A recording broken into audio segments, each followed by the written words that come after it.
Bom dia, amigas, amigos da TV 247, começando aqui mais uma transmissão, 19 de janeiro, 10 da manhã, e a gente recebe Roberto Requião, ex-governador, ex-senador, um dos políticos mais experientes do Brasil. Agradeço a Nete Stefani, que se tornou assinante, e ao Rui Rodrigues, também assinante aqui da TV 247. Bom dia, Requião, tudo bem com você? Bom dia, Tuxi. Bem comigo, né? Mas continuo perplexo com o que está acontecendo no país. Uma loucura total, né?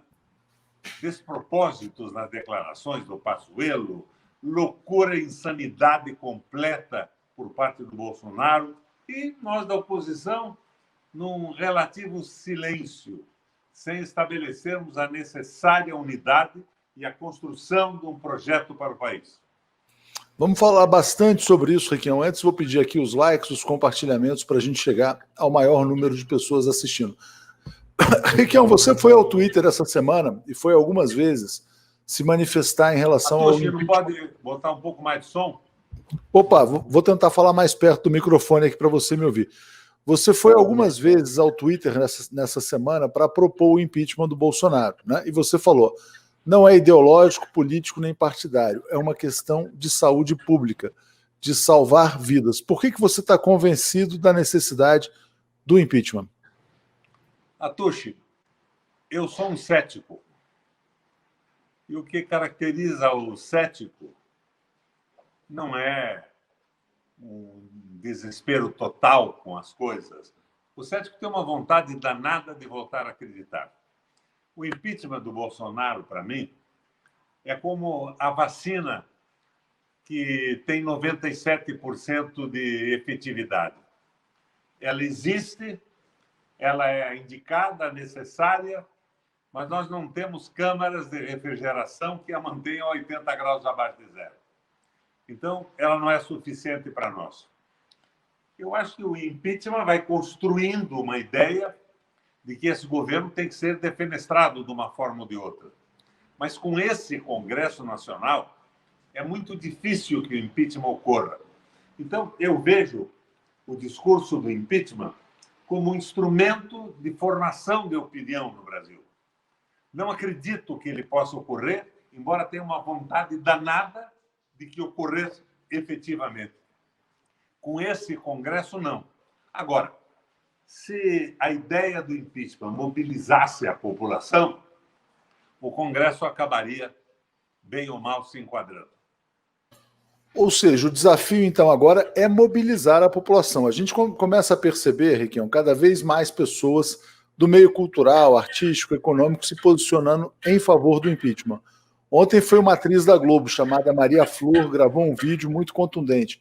Hoje a Miriam Leitão pede o impeachment do Bolsonaro. Como é que qual é o caminho para fazer essa mobilização necessária para o impeachment? O caminho para a mobilização tinha que passar por um projeto nacional. Eu tenho insistido nisso, Atushi. O Brasil é grande demais, é rico demais, tem um povo maravilhoso para se subordinar ao consenso de Washington, à geopolítica norte-americana. E não pode se subordinar também aos interesses nacionais da China e da Rússia. Nós temos que ter um projeto.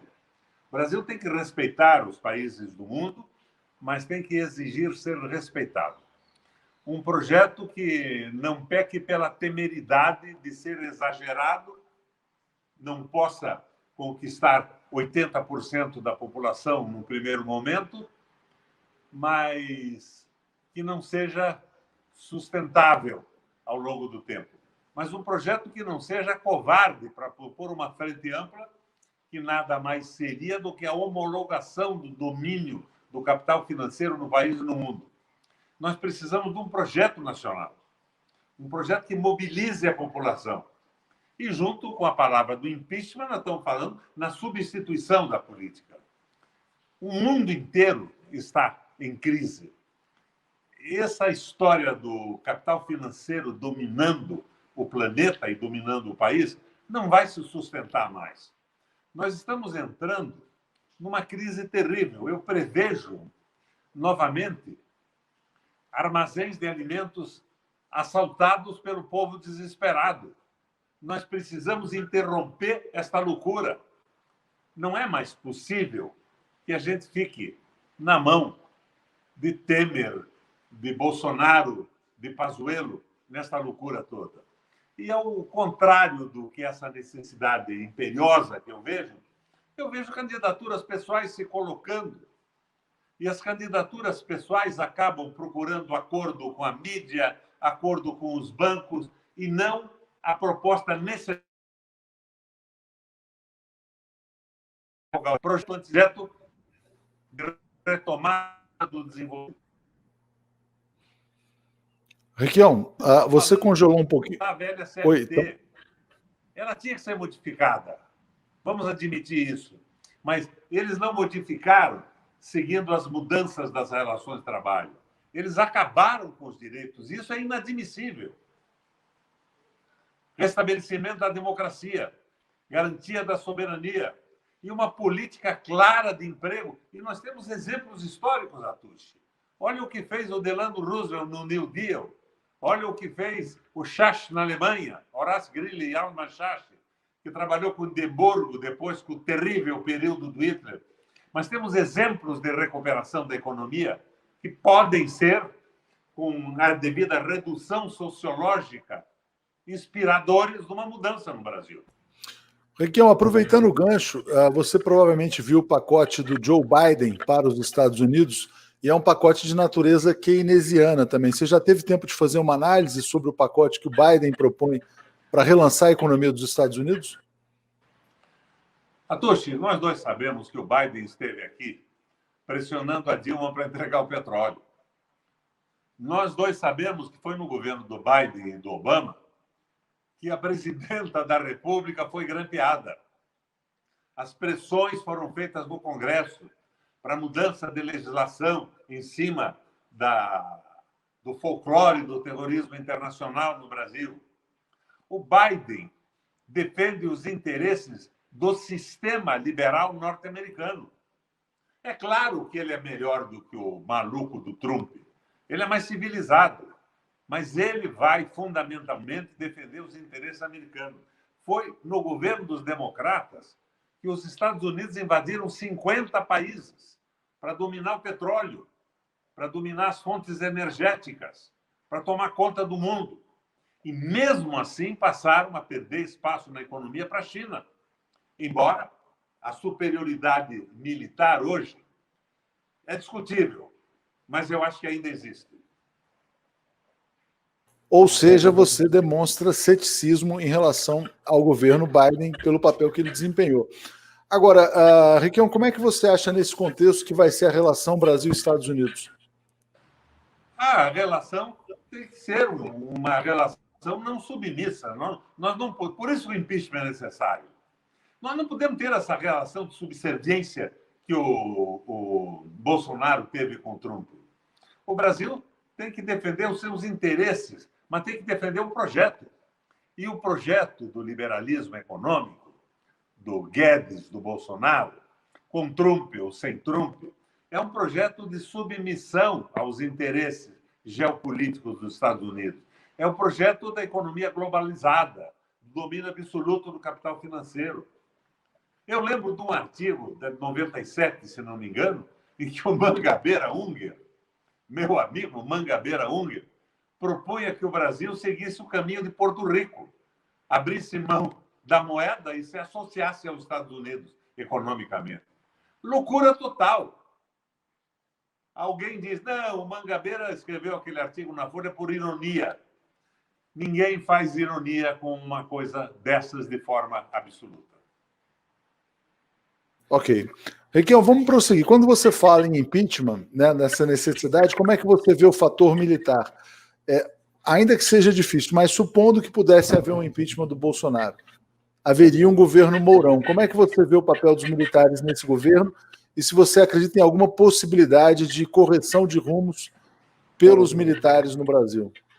Você sabe que eu sou da reserva, né? Eu fiz CPOR aqui no Paraná, da cavalaria e da reserva. Eu não acredito que o Exército Brasileiro se defina com a opinião do nosso Augusto Heleno, de que a Terra é plana, de que o grandianismo comunista tomando conta do país. Eu não acredito nisso. Eu acho que o Exército Brasileiro não tem essa posição. E que, apesar de estarmos vendo uma tentativa de aquisição do Exército com benesses, vantagens, aumentos salariais e vantagens personalíssimas para o Exército e não para o conjunto dos trabalhadores, eu não acredito que o Exército sustente um projeto antinacional por muito tempo. A crise econômica que nós estamos entrando é pesada. Nós não podemos viver de ilusão. Hoje estamos na ilusão da vacina, Atushi. 6 milhões de doses de vacina. O Brasil pode vacinar 1 milhão de pessoas por dia, dizem os especialistas. Então, nós temos 6 dias de vacina. E depois, os insumos que vêm da China para a vacina da Fiocruz e da vacina do Butantan, se forem suspensos pela China em função da agressividade do Bolsonaro, ficamos sem vacina de novo e vamos entrar numa situação de Manaus no país inteiro. Não acredito que o conjunto do Exército Brasileiro seja diferente de mim, de você e do conjunto da população brasileira. Não vamos aceitar essa bobagem toda. Perfeito, mas e como é que você vê a figura do Mourão, então, que seria o primeiro na linha de sucessão? O Mourão é um tosco, né? O Mourão é um tosco.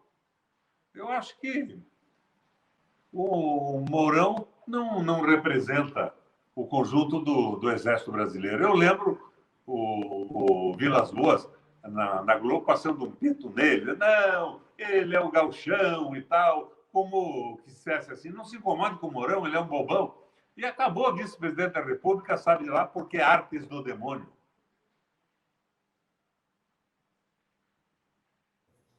Travou um pouquinho aqui, Riquel. Mas então você acha... Vamos imaginar o seguinte, você defende o impeachment, não acredita na sua viabilidade. E a cassação da chapa, que é uma proposta que tantas pessoas defendem? Eu acho que isso estava programado pela direita brasileira. Eu via na mídia os anúncios. O Tribunal Superior Eleitoral vai analisar o processo contra a chapa Mourão-Bolsonaro. Daí veio o ensaio do Rodrigo Maia de se reeleger presidente do Senado da República. Então, eu estava vendo isso andar. Era uma proposta da direitona.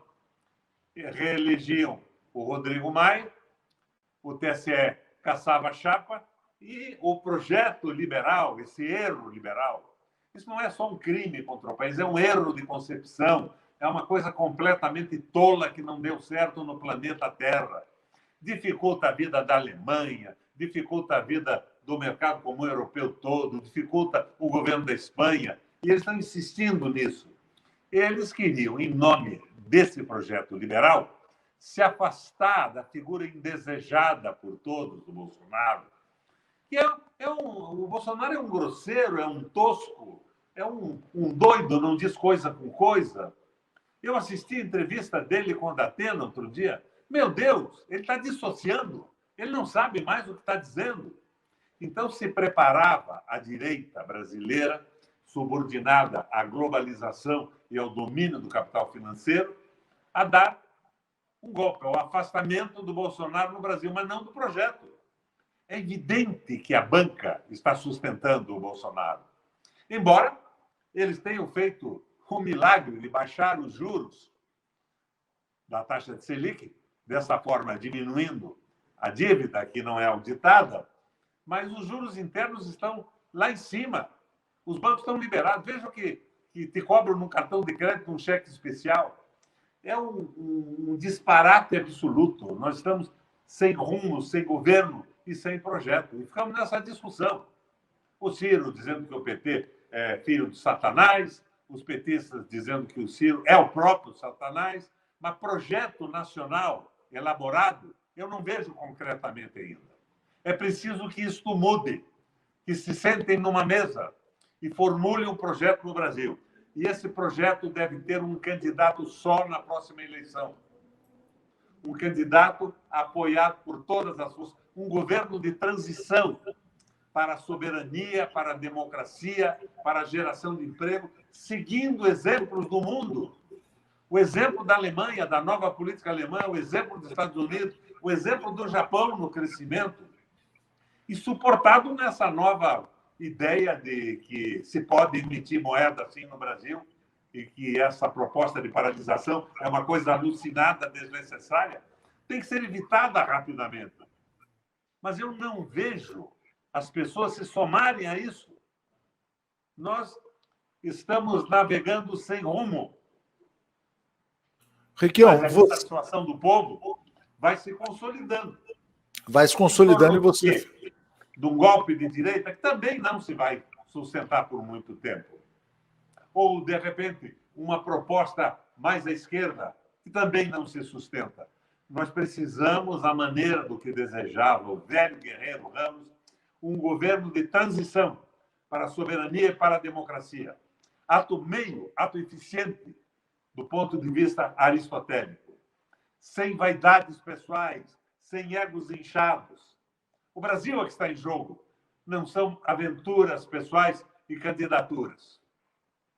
Requião, deixa eu agradecer aqui ao João Pedro, dizendo que vai fazer um desenho em sua homenagem. Te mando depois. Baixou um pouco o som. Na sequência. Não, é um comentário aqui do João Pedro dizendo que vai fazer uma homenagem a você. Requião, que papel que você pretende ter na construção dessa frente pela soberania brasileira? Porque eu vi notícias de que você já está se preparando para ser candidato ao governo do Paraná, novamente. Que papel que você pretende desempenhar na política brasileira daqui para frente? Atushi, eu não estou preocupado com a eleição. Eu tenho quase 80 anos incompletos. Só tenho mais uns 40 anos de vida útil.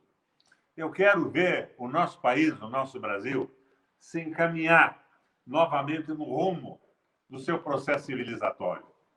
Eu assisto com horror as políticas identitárias tomarem conta da crítica da economia liberal. E os partidos, ao mesmo tempo que o Ciro insiste em bater no PT, o PT insiste nas políticas identitárias.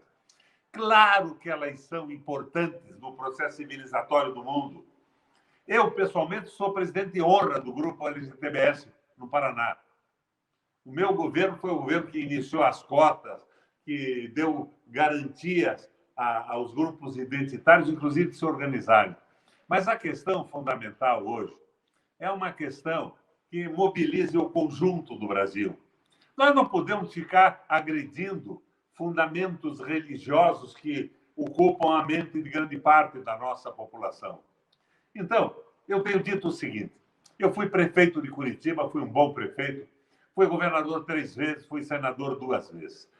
Naufraguei com o bolsonarismo na última eleição de uma forma que pouca gente entende e eu não entendi até hoje. Porque os institutos de opinião diziam que eu seria o senador proporcionalmente mais votado do Brasil. Datafolha, Ibope e o nosso próprio treino de campanha. Em 2 dias, liquidaram a minha candidatura no Paraná. Mas isso não é o importante. O importante é que eu quero agregar esta experiência de uma vida intensa nas atividades públicas para mudanças no Brasil. Que se me dá o meu destino pessoal. Não estou dizendo a você que não vou aceitar uma candidatura. Eu digo, me chamem que eu vou. Estou pronto, estou preparado, estudei as crises recessivas no mundo, fui nos últimos 2 anos presidente da Eurolat, 75 países e a América Latina junto, países europeus, pensando o mundo, conversando com os principais líderes. Eu posso colaborar sem nenhuma ambição pessoal. A minha ambição pessoal é ver o país tomar jeito. E eu vejo que ambições e egos estão atrapalhando esse processo. Então, se pergunta, como é que eu quero colaborar? Eu acho que nós dois estamos colaborando para essa discussão agora. Gostei muito da entrevista do Tarso Genro com Ciro Gomes ontem. Não quero dizer a você que concordei com tudo, mas gostei da entrevista. Esclarecedora sobre o que pensa o Ciro e o que ele pode fazer. E a postura do Tarso e dos outros não intervindo com a sua própria visão, mas deixando o Ciro falar, foi muito boa. Eu acho que nós temos que construir a unidade e não ficar reforçando candidaturas que se associam a tudo que pode... Travou um pouquinho aqui no final, quando você falava em construir a unidade, você mencionou essa entrevista do Tarso Genro com Mais o alto. Oi, Requião, não sei se você está me escutando. Você falou da entrevista do Tarso com o Ciro, né? Você está defendendo, então, um acordo PT e PDT nessa frente? É isso? E como costurar esse acordo? Eu estou defendendo um acordo da sociedade civil brasileira. Eu acho que, restabelecido o processo democrático num governo transitório, os partidos devem continuar se organizando nas suas fundações e, daí para frente, no processo de continuidade eleitoral, colocando as suas propostas, informando o povo e o povo decidindo os caminhos que nós temos que tomar. Hoje nós estamos num processo de ignorância dos rumos do mundo, dos exageros do capital financeiro, da situação da luta dos Estados Unidos com a sua geopolítica para garantir a sua hegemonia, e nos falta um projeto nacional. Acredite você ou não, quando no Senado convidei para a Comissão de Soberania Nacional o Vilas Boas, e me empolguei quando ele disse exatamente isso. O Brasil é grande demais para se subordinar aos interesses norte-americanos ou aos interesses da Rússia e da China. Ele tem que respeitar esses interesses, mas tem que ser respeitado por eles. E nós temos que ter um projeto próprio de desenvolvimento. Ele citava o mal que fez ao Brasil a Guerra Fria. Ele dizia que em 1980, depois dos militares daquele crescimento de 45 para cima, nós produzimos industrialmente mais do que os tigres asiáticos, Malásia, Tailândia, Coreia do Sul e China, mas que hoje nós não produzimos 10% do que eles produzem. Aliás, nós estamos caindo no ranking dos países mais ricos do mundo. De 7º lugar, já estamos no 12º lugar. Eu me empolguei com aquilo, mas de repente eu vejo o Vilas Boas patrocinando o porra louca do Bolsonaro. Então, você chegou a acreditar que Vilas Boas defenderia um projeto nacional e depois viu ele abraçando o bolsonarismo.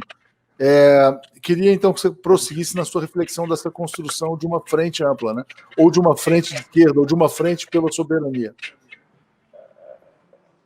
É uma frente ampla, Atushi, mas não é uma frente ampla de composição com a direita liberal. Eu não posso entender uma frente ampla que contemple o Rodrigo Maia e os operadores do capital financeiro na política brasileira. É uma frente a favor do Brasil, não é um acordo entre elites políticas e grupos dominantes que consiga acesso à rádio, à televisão e a tudo mais, com o prejuízo do projeto nacional. Eu me assusto um pouco com essa história que essa frente tem que ser tão ampla, que seja uma frente a favor dos grupos dominantes e contra o interesse do país, contra o nosso processo civilizatório. Não pode ser assim. Mas os candidatos à presidência da República acabam sendo jogados nessa armadilha de tentar compor apoios com os dominantes para terem acesso à televisão, à rádio e à influência do capital. Nós temos que evitar isso. O Carlos Patrício fala assim, olha, sem o PT o Ciro não se elege, mas sem o Ciro o PT não elege. Daí a direita leva de novo.